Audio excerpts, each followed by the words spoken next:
evening, ladies and gentlemen, and welcome to the Drawdown Awards 2025.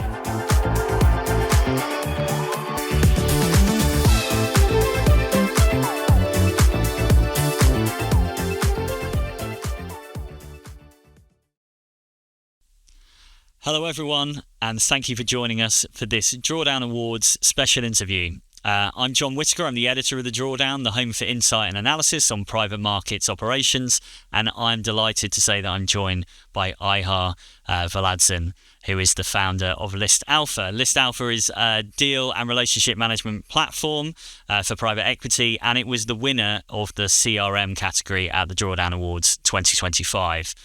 Quite an achievement for a firm that only spun out of Mayfair Equity Partners in 2023. Yep, that's right. Well, first of all, lovely to see you, Ihar, and thanks for joining me. No, thanks for having me here. Okay, well, let's dive straight in and learn a bit more about you and the platform.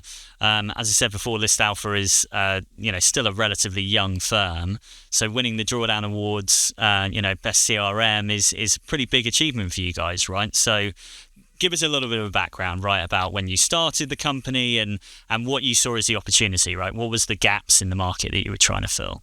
Yeah, absolutely. And first of all, thank you for the award. It really means a lot to us and to the team. Kind of a great recognition for the hard work there's been for the past few years. The founding story of ListAlpha is quite an organic one. To be honest, in my previous job, I was at Mayfair Equity Partners. Before that, I spent about 7 years in total working in finance and private equity. I was in charge of trying to find a new CRM solution for the fund. And to be honest, after doing all of the vendor calls and spending about two months on it, I kind of came to a conclusion that I just couldn't bring myself to recommend any of the vendors that are out there, quite candidly, right? I just thought that the founding partners just would not like the things that were there. And so perhaps quite naively at the time, as you look back now, I said, well, I have a background in computer science, so I thought, hey, why don't I just write one from scratch myself? Right. And so I sat down and over the course of kind of, about 6 to 9 months, late nights, weekends, I wrote a fairly decent prototype that kind of proved the point that it was actually possible and you could build something that's a bit more deal team focused and a bit more kind of productivity oriented. Didn't feel like a kind of just an administrative task. And very shortly we kind of got good feedback from the fund, transitioned Mayfair onto the platform from the previous solution, which was Dynamics. I then actually immediately spun it out as a business. And when I made the decision to kind of wind down my responsibilities as at the time, senior associate or investment director, and to actually pursue this as a full-time job. It was quite nice actually in hindsight that, when you start something like that, you don't really know whether your judgment and your opinion on the product is shared by others. So I had really strong views on what a deal team software needs to look like, right? And what I wanted to have as a deal maker at the time. And then when I showed it to another fund, I think the second month of those conversations, I immediately got a second customer, and then a third, and then a fourth. And it was a really nice feeling because you realize, okay, I think the rest of the market actually thinks like me and like us. Mm-hmm. And the long story short, we've now scaled it to about almost 35 customers worldwide, mostly in UK and US, but now increasingly in Germany and Italy and Singapore, so really across the world. Mm-hmm. The original idea was very much validated, and now we're just scaling the business as much as we can.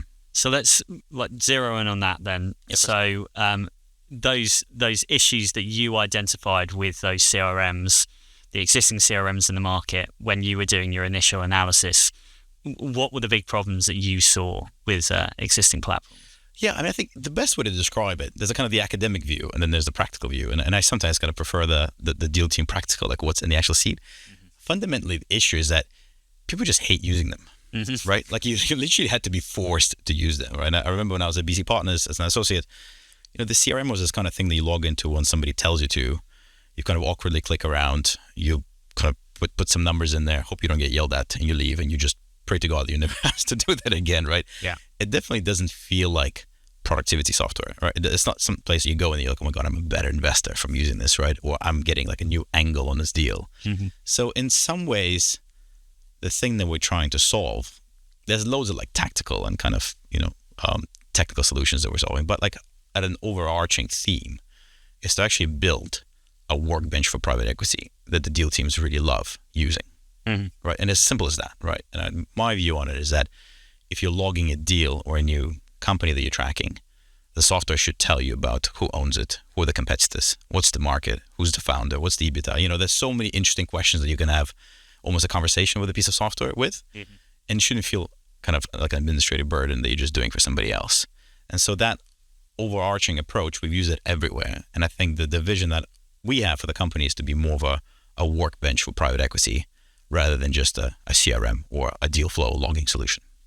So that's the concept, and I guess it's a familiar story of someone working in private equity, noticing the challenges from an operational perspective and seeing an opportunity to do it better. But there are lots of established companies, CRM platforms in the market. Coming in as an entrant into that, what was your strategy? Obviously you've got the concept there, but to really try and muscle into that space and get the platform known and actually create an opportunity to grow something. Yeah, no, it's a great question. I think initially when you start in the space, because CRM is such a core part of what a private equity fund does, it really has deal flow contacts, confidential information on assets, all of the emails, all of the meetings of a fund, right? It's like an extremely important part of your tech stack, actually, as I realized in hindsight. And as you build it initially, the thing that you have to establish is trust, right? And brand recognition, right? So, and it's something that we kind of worked very, very hard in the beginning, is to make sure that the first 2 or 3 customers, that they really like the solution, right? That they see us that we're great technically, we're great at coding, we understand the problems, and we're able to fix their issues as soon as possible, right? So like we used to ship. We slowed it down a little bit now. We used to ship to production, 2 times a week, so that you can ask for a new request. It's coming out 2 days later. Like that's the kind of pace and delivery cadence that customers want. We've been able to nail that, and I think now we're kind of, at least in UK, I think, and increasingly in US, we've become the brand for a tech-forward CRM solution for PE. So it's becoming a lot easier now. We have to work on the brand and credibility a lot less. And obviously this award helps a ton. So thanks. Yeah. And the second thing is just breadth of functionality, right? Because as a founder, even if you're really opinionated on what product needs to look like, as you actually start onboarding, hundreds and then thousands of investors, the requests that come at you are like, wow, I would have never imagined this is even a feature that needs to be done. Like this thing needs to be integrated with that, and I want to look at it this way, and I want to flip it, etc. So early on, you kind of realize you have product gaps and functionality gaps, and what you do is you try to close them as quickly as you can, right? So you kind of you increase the breadth of the solution, and you add an investing relations module and a fee tracking module and an M&A advisor module and then reporting analytics, etc. So that has been the focus for the past year and continues to be the focus now. But I think largely we're now at parity with the providers of a few smaller things that we might need to check off. And obviously the breakthroughs with AI and coding help a lot, right? Because you can write software literally 10 times faster now than even when I started out 3 years ago, right? So you can close these gaps much, much faster versus incumbents. Yeah. And maybe AI is a part of the answer to my next question, which is about 2024, right? It was a year of significant growth for you guys, and that was noted by our judges as well. So what do you think were kind of the drivers for that for you guys to kind of, in terms of, product and go-to market, but also just what you were able to achieve in the year, which, caught the eyes of our judges? What do you think, were the catalysts for that kind of spur? Yeah, to be honest, I think at its core is nailing the product, right? I think we got to a point where people were extremely happy with how it works, and I'm kind of very proud that I think, for it to measure our NPS, it would be very, very high on the current book of customers. And once you have used the product for about 3, 6, 9 months, all of a sudden you start getting the product vision. You're like, oh my God, yes, I can take really excellent notes and research the businesses using AI on ListAlpha. It's not just a CRM, it's like this, as I said, the workbench. Very quickly, there's a little bit of a moment of doubt and proving yourself. But then once you've done that, people start referring you to others, right? And they say, okay, hey, Ihar, you should talk to so-and-so. They started, they just left, a big blue chip brand. They're starting a new fund. They're looking for a tech forward solution. You should talk to them. That happens once, twice, 30, 50, 100 times. And all of a sudden the flywheel starts to work. So I think it's probably just getting the basics right and being perceived, as I said, as a trusted partner. And that has really helped us in last year. And, with it come new challenges from 2025, 2026. There's scaling, internationalizing it, hiring, which is the current problem for us. But yeah, no, it's been a very good year. Yeah, and I guess what you're talking about there as well is that the level at which everything is so dominated by relationships and word of mouth, in a way that isn't unique to private markets, but despite all kind of technological advances or whatever, it's still really a people business. Yeah. And of course, it's important for you guys to kind of stay close to your customers in that respect. And I think you kind of mentioned it earlier. You've had to be reactive to their suggestions, and facilitating that kind of feedback loop into your product design. Have you got any kind of examples of concrete examples where having those conversations with your client has led to changes or enhancements in the platform? Yeah, absolutely. And I'm a big fan of slightly kind of old school of visiting people in blue suits in the office. So you can see me kind of running around Mayfair up and down the streets quite a lot. And the reason for it is, I think you're absolutely right. Relationships are extremely important. And when you visit customers in person, they will share anecdotes and feedback and requests that sometimes are just a little bit too, they just don't bother doing it over email, right, over messaging. All right. So for one of our biggest customers, actually just recently, I went to the London, the New York, and the Miami offices, right? Literally flew out and did in-person training sessions with the teams, and long journey, but like absolutely worth it. And I'm happy to do it, every single quarter. The reason being is that you just get amazing customer feedback. Somebody pulls you aside after the session, says, "Hey, this is great. Like, can you please add this like calendar integration that I want to see my whole outlook in ListAlpha and be able to see who's the M&A banker profile and what deals he advise on, right?" You get these really, really great product ideas. But yeah, to give an anecdote, an example, to be honest, literally the whole platform is built that way, right, for ListAlpha. We find that product and market-led approach works really, really well. So, for example, about a year and a half ago, one of our customers said, "Hey, the deal side of things is excellent, but I would love to actually get a sense of reciprocity that I have to kind of, how do I treat my investment bankers or advisors from a fees point of view? How many board fees have I paid to Rothschilds last year, right?" So it's an M&A advisor fee module was born out of that. We co-created with the customer. They gave a lot of feedback. And with most of these requests, as long as you stick to one customer segment, it's useful for everybody else as well. Right? Yeah, and that's a key aspect, right? Because I guess the temptation for any tech platform in this space, because of the nature of how much private markets have grown, and you follow your clients, right, and they expand into different strategies and into different geographies, that temptation and that drive is always going to be for you guys to scale as well. But it was interesting in the judging, something that you guys were really credited for was quite a tailored and specific focus on PE, right? So how do you get that balance right, of being reactive to your clients and flexible in your kind of roadmap and your approach, but also kind of staying very focused on what the core mission, I guess, of the business is? Yeah, no, and I think it's a really great question and a really hard one to answer, right? And I think early on our approach was that if you stick to one market segment, for us largely it's mid-market, large cap, multi-strat, and maybe a little bit of the lower end of kind of small cap. Mm-hmm. But it's just private equity funds, just equity. No, as of right now at least, very little credit, very little real estate, etc. Right? So we're actually talking about like a sliver, very focused TAM, and if you just do that, then pretty much every single customer request by default is an excellent product idea, right? Because it's very hard for one mid-market PE fund to have problems that are just not at least a little bit relevant to another PE market. And hilariously, as I realized, actually, those problems are completely global, right? So like the things that a Singaporean customer asks for are identical to the things that people in San Francisco are worried about, even though they're kind of completely different markets, completely different use cases for the actual assets they're investing in. So that answers itself, but I think as we are growing, there's a little bit of a hard product question of, as the TAM expands, how much customization and bespoke features you incorporate. And I think my personal view is that you should allow for that, right? Because really what customers want is for somebody to solve their problems, right? So as long as you develop the architecture of the platform to be flexible enough so that these kind of snippets of code and these customizations are on the side, they don't burden the monolith, your GitHub repo doesn't explode, and you can kind of still do change control and still be agile as a team. I think being able to solve those problems and do those custom integrations is actually really, really valuable to the customers. And that's when they recommend you. They say, hey, not only is the core product good, but I had this really crazy idea.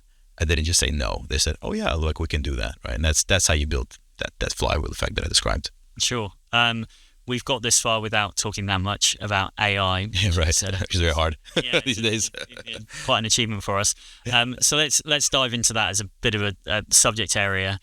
whenever you speak to anybody about AI, kind of the first kind of parameters you need to work out is what you actually mean by AI for your firm. Right? Yeah. So what does it actually mean? In what ways are you using those kind of broad range of different tools that get lumped together as AI? What does it mean for ListAlpha, and how are you starting to embed that into your product? To be honest, we're very, I think, kind of AI native, if I can say that, right? So when GPT 3.5 came out, what was it, kind of 2 years ago, I was extremely excited by it, right? And the whole team was extremely excited because being kind of computer science background, it was very apparent that this is going to change everything. Mm-hmm. Right, so we embedded it right away, even when the second that we got the keys to the models, which are the API keys. We kind of started sprinkling all over the platform, but then eventually ended up inserting it pretty much everywhere. So I think it's very hard for me to say that we're kind of what's AI, what's not AI. Just the whole thing is a mix of kind of hard, if statement style code mixed with a lot of subjective reasoning and judgment by the various AI models fused together, right? To give an example, I think when GPT-4 came out, we realized that in the context of P, it's very helpful to analyze the target business. Mm-hmm. All right, so let's say I'd like to buy, Real Deals Media, for example, right? Or I'd like to buy company X. Yeah. In the beginning, you don't know much about the asset, right? So there's usually this thing called one-pager or two-pager that, when I was at Bain, I used to produce, or the banks produce, which is like a tear sheet on founder, CEO, firmographics, market, product, financials, ownership, kind of 2 or 3 pages where you can make a judgment as what this business is like and do you like it. Turned out that GPT-4 is excellent in this, right? Literally all of the synthesizing, reading the website, summarizing the product, etc. And so right away we rolled that feature out and made it available, even though it's not really core use of a CRM platform. It's like a kind of I logged a deal, but I want to learn more about it kind of use case. And then it just spiraled out of control out of that, right? Then we added risks, pros and cons of investing, full-blown competitive analysis of scoring of competitors, deal classification, tag classification. So as people sometimes ask us this question, they say, like, which parts of AI? I can't even tell you anymore. Like, it's literally the whole thing is just merged together. And we think that the tech is so powerful these days that that's really how the industry, pretty much any software provider should be evolving, right? You should be using it in every aspect of your job, every aspect of software, and really just helping the deal teams be better at their kind of day-to-day work. And what's your perception of your clients' levels of adoption of those aspects of the platform? Because I guess this is a constant conversation that we're having with different GPs, right, of different sizes or whatever, is everyone knows they should probably be using more AI-powered tools, and everyone kind of dabbles with it, whether it's just kind of Copilot stuff or whatever. Claude, yeah. And they're getting questions from LPs about it, but there's a hesitancy about, how much, I guess, they should be spending on these types of tools, or, where the value comes from, and so what's your perception, working with your clients about levels of adoption, I guess, and where they're finding the value in this? Yeah, that's a great question. I think, so to the first part, the level of interest and maybe sometimes even anxiety is quite high. Yes. I think the greatest part, what I really love about private equity and investors generally, is that there's a big element of FOMO in their kind of cognitive models, right? They're always kind of wired to think of what's the investment trend that I'm missing? Who's making money that I'm not? How do I, is it IT services or software? Or how do I ride this wave, right? Which is great because it drives change, and one of the reasons why private equity kind of is a catalyst for change in industrial society. In terms of the current adoption, I think it's still early days, is my personal view, right? There's a lot of excitement. There are a couple of kind of existing vendors that are rolling out as features, right? So you can, go to Pitchbook, go to GamePro, SourceScribe. There's AI elements to it. You can use ListAlpha, and there's a lot of AI.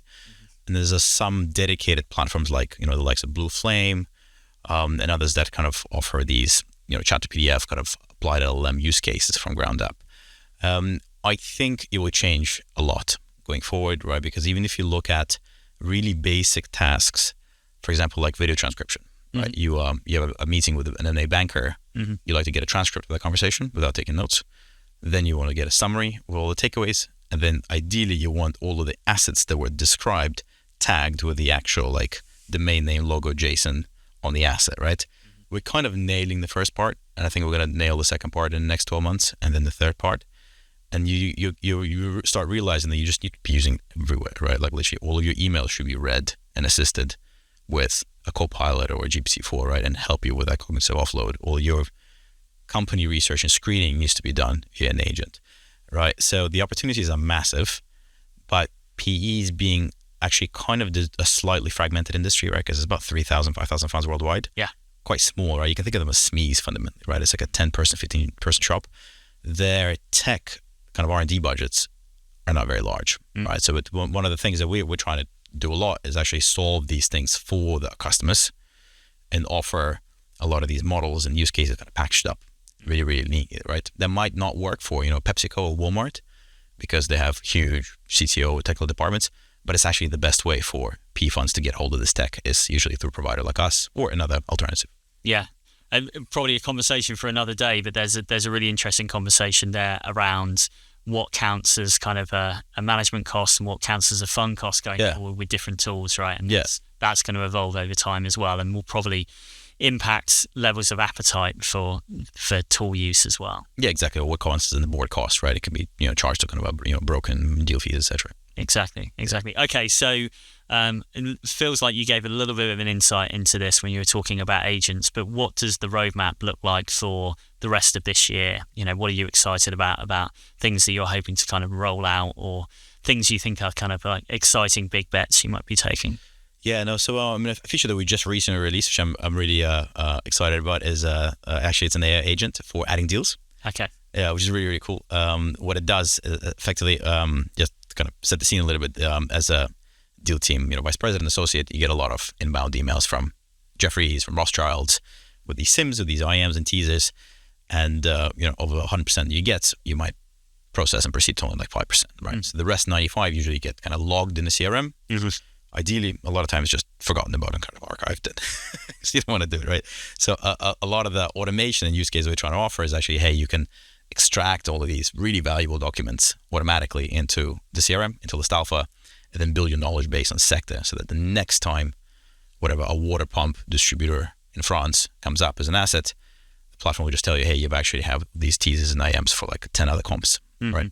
And so we build this agent where you can actually just forward an email to an AI assistant at listalpha.com and literally ask it, be like, hey, can you please, I don't have the time, I'm traveling, please file this as a dead deal, reason for passing, we don't invest in water pumps in France, EBITDA of 25 million, deal lead, Ihar, right? And the AI agent actually picks up that email, understands the full context, and goes through the whole email interaction responses and actually extracts the target business, extracts a SIM, creates a record, files it for you, and then actually explains the judgment of why it did certain things in like long form emails to you. So you can think of it as actually like literally a person who just works 24/7 and loves doing it, right? And to be honest, when we rolled it out, we were actually blown away by how useful the stuff is, right? I mean, it's like, it is able to read, 30 pages worth of interactions between you and the bankers.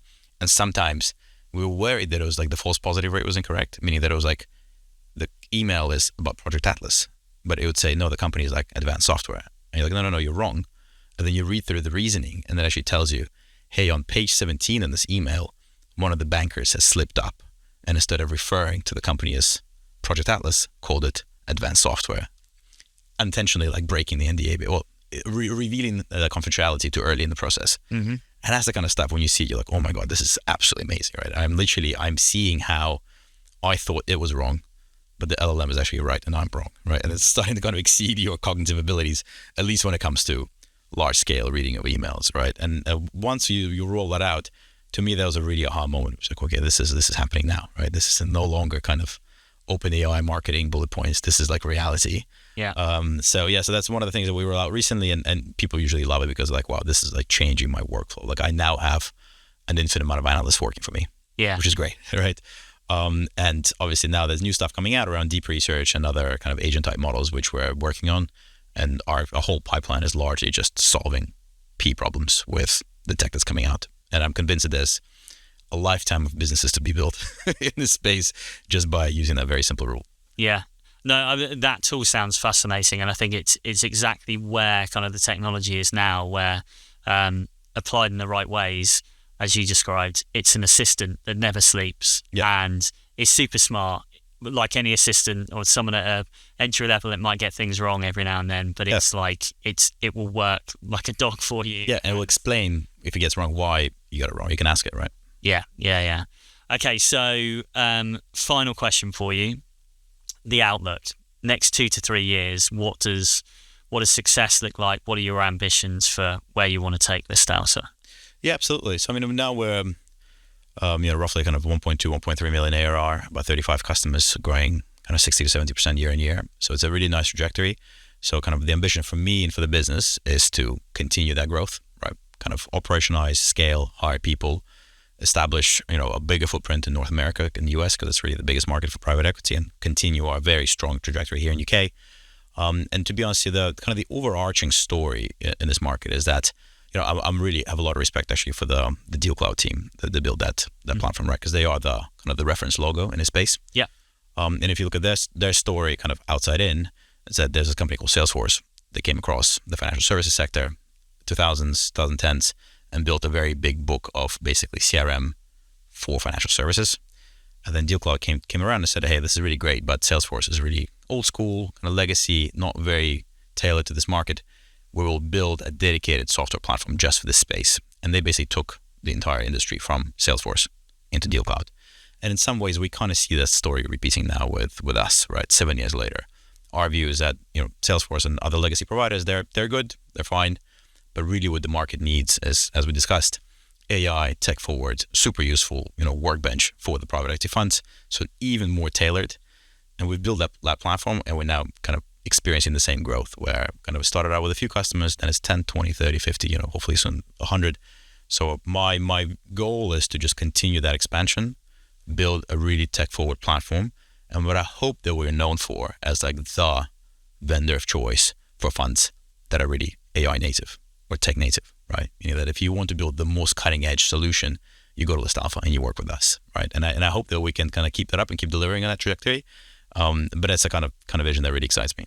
Yeah. Well, I wish you the best of luck on that journey. Thank you.